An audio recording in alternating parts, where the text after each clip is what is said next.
for now, we have our NFL insider, Tori Gurley, and of course, all of our Friday guests are brought to you by Wheaton Kia. You can find them in North Regina at the corner of Avonhurst and Albert. And Tori, let's start with the Thursday nighter, if you don't mind. The Carolina Panthers going to 3-0 for the first time since 2015. They beat the Houston Texans 24-9 on Thursday Night Football. What did we learn from that football game, and specifically about Sam Darnold? Man, what I learned is that Rob Peterson looks like a Florida guy. You look great in that golf shirt. How about that? Oh, yeah. Great game yesterday by the Panthers. Those guys went out and handled business. On a short week, Sam Darnold went out and had a decent performance. It was sad to see Christian McCaffrey to go down in the second quarter, and hopefully he can bounce back, as well as the first-round draft pick, J.C. Horn, defensive back. He went out was confirmed that he has a broken foot. But what I saw defensively by the Panthers, those guys get after it. That D-line was ferocious the entire time, and I felt bad for the Texans QB. He was a rookie. He was just trying to do whatever he could do. But at the end of the day, that defense, offense sells tickets, defense wins championships, and that's how Carolina got the win yesterday. We had some viewers write in earlier and asked, did the Jets give up on Sam Darnold too easily? How would you answer that question?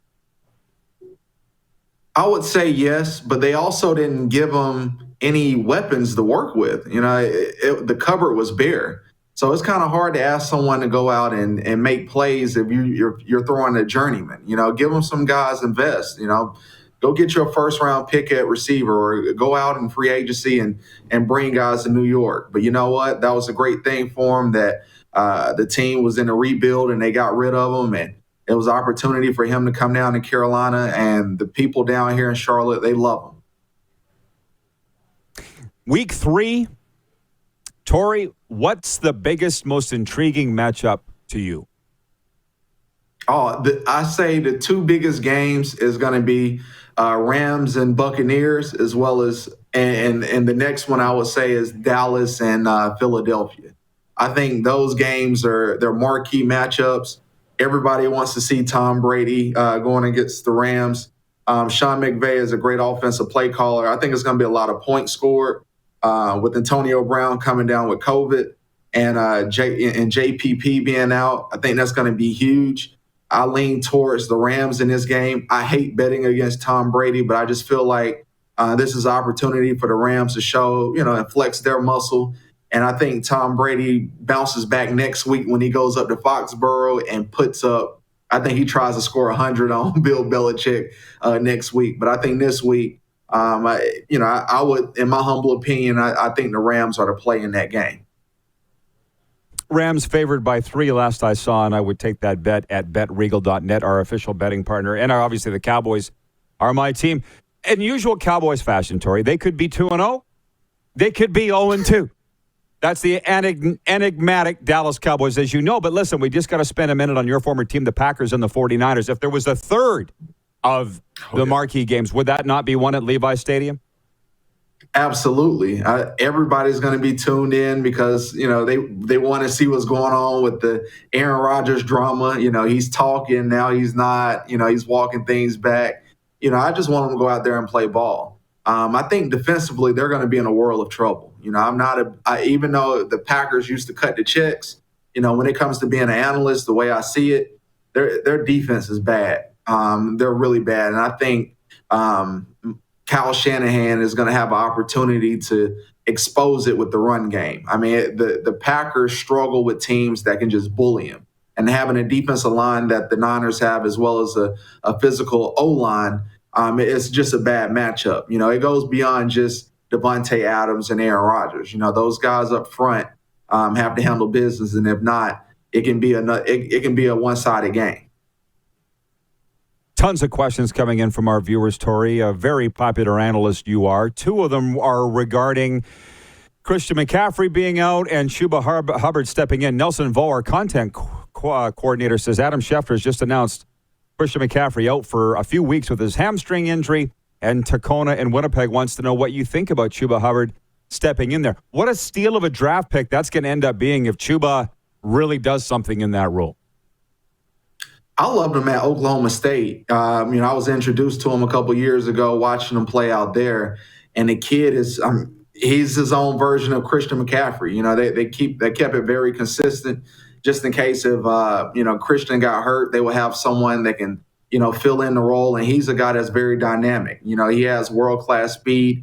Yesterday he dropped a touchdown. I was kind of shocked right in the end zone, but I think moving forward with him knowing he's going to get the reps, I think that's going to give him the confidence just to go out there and play like the guy that we know he could play. Larry in Medicine Hat, Alberta wants to know, hey, Tori, can the Vikings get over the hump and beat the Seahawks? They are one of 7 0-2 teams in the National Football League. What do you see in the Minnesota-Seattle game? Yes, that's one of my upsets of the week. I have Minnesota handling business at home. I think it's going to be a high-scoring game. I know everybody is hung up on Seattle and what Russell Wilson does, and arguably he is a MVP caliber type player. But Minnesota, they have a run game, and whenever you have Dalvin, I watched Derrick Henry run for 200 plus yards. So that defense is not going to get fixed in a week. So I think Dalvin Cook is going to have his way against that Seattle defense, and I think it's going to be a lot of points scored. But ultimately, I think Kirk Cousins and the Vikings get the win. Tori, did you say that you're in Charlotte right now? Well, yes, I'm on out. Well, toward Charlotte, it's Fort Mill, but same area. It's like 10 minutes away. Okay, well then you're watching a lot of the same football coverage that I am then, and it's week 3, and all anybody wants to talk about is the week 4 matchup of the Buccaneers going into New England with Tom Brady versus Bill. I mean, that's all they're talking about right now. The game isn't until next week. So I'll give you an opportunity. How much are you looking forward to that game? What do you think is going to happen? That's why I think the Bucs are going to lose. I'm starting to hear things come out of Tom Brady's camp. The trainer, the wife, the dad is saying stuff, and I think when he goes home at night, he has that game circled on the calendar. Like it is a big red marker and it's highlighted and everything else. So I think they just, they struggle. They might lay an egg, or it might be a tough game in LA. But next week, you can bet the house, the kids, the wife, you can bet everything on Tampa Bay. I know it's personal. And that's one guy that, he wants to go out there and prove to Robert Kraft and Bill Belichick that they made the wrong mistake. And with Mac Jones and the way they're handling business in New England, I think this right here is just Tom Brady's get back, and I'm so excited. Like we all love sports for this reason right here, and I think it's probably going to be one of the most highly televised football games this year. Well, you know what it's like to be able to or want to shove it down somebody's throat. You did that with Chris Jones and guys like you and Tom Brady. You know what I'm talking about. And hey, CFL. Low-scoring games, not a lot of big plays. In the time that we have left, what is your take on the caliber of play, the quality of play that we're seeing in the CFL right now? The good thing is a lot of parity. The standings are bunched, but the games haven't been that great. What's your take on CFL play to this point? Yeah, what really gets to me is that, these guys have been on a ball for some time, and they're also competing against the NFL for viewership.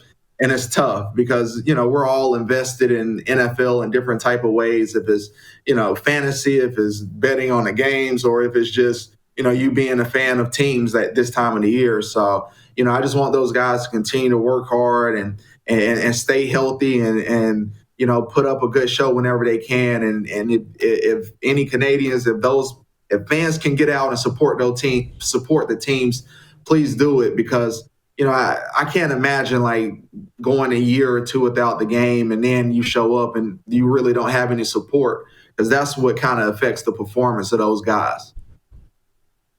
No doubt. Hey, I'll give you a minute to plug Home Field Advantage because it looks like it's cooking there. Tell our viewers what you got going on with Home Field Advantage.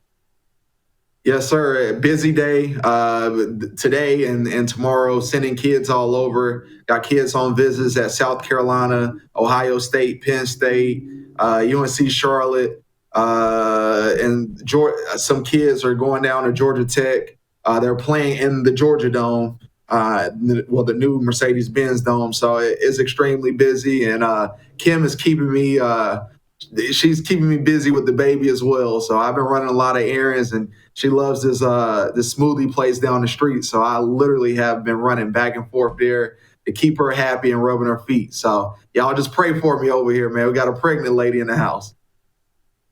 I'm praying for you, and it is your mother-in-law's birthday today, so I hope you called her, Tori, and I know you did. Okay, there's a million Absolutely. NFL analysts out there. You are the best of all of them. Thank you for this. Thanks for fitting us in. Have a great weekend. Yes, thank you for having me, and I need to get down to Florida to see you.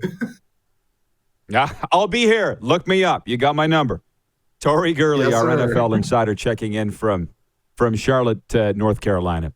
Hey, everybody. Thanks for watching the RP Show on YouTube. And don't forget, we're live daily on YouTube from noon to 2 Eastern. If you like what you see, hit subscribe. And if you like the program, check around for other segments of The Rod Peterson Show here on YouTube.